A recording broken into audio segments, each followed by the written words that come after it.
আমি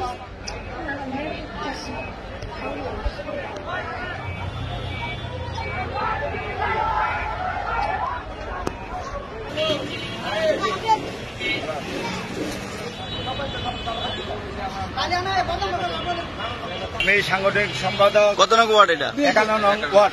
আমি বিএনপি সাংগঠনিক সম্পাদক। এই যে আমাদের সেক্রেটারি, আমাদের সভাপতির যে সাজদুল গ্রুপ আমাদের আটকায় রাখছে।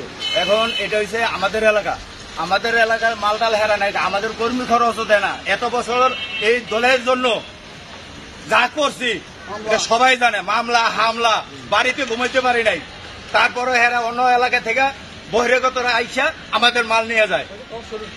কোন ফ্যাক্টরি? এটা হচ্ছে এখন তারা সন্ত্রাস নিয়ে আসছে, আমাদেরকে মারবে। এখন ওই পাশে তারা 100 মতো মূল্য নিয়ে বসে রয়েছে, আমাদেরকে মারবো, রাম দাও, চাপাতে, অস্ত্র নিয়ে।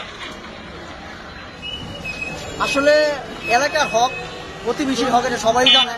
আমাদের 51 নং ওয়ার্ডটা বিশেষ করে ইন্ডাস্ট্রিয়াল জোন, কিন্তু আমরা এই 51 নং ওয়ার্ড থেকে আজও পর্যন্ত কোন রকম সুযোগ সুবিধা আমরা পাই না। আমরা 57 নং ওয়ার্ড, আমরা দীর্ঘদিন ধরে জীবন করি এবং মামলায় আমরা জর্জরিত। যাই হোক, আমাদের এলাকায় সুস্থ একটা এলাকা, এই ফ্যাক্টরিটা খুব ভালো চলতেছিল। আমরা সবাই ফ্যাক্টরি আমরা দেখে রাখছি। ওখানে বহির্গতভাবে এরা জবল তৈরি করে আমাদের ফ্যাক্টরিটা দল করতে চায়। তারা নাম সাদুল ভাই, তারপর হইল গিয়া রাতুর সুমন তুমন এরা আছে বহির্গতভাবে এরা দল করা। শেখ সুমন আসছে।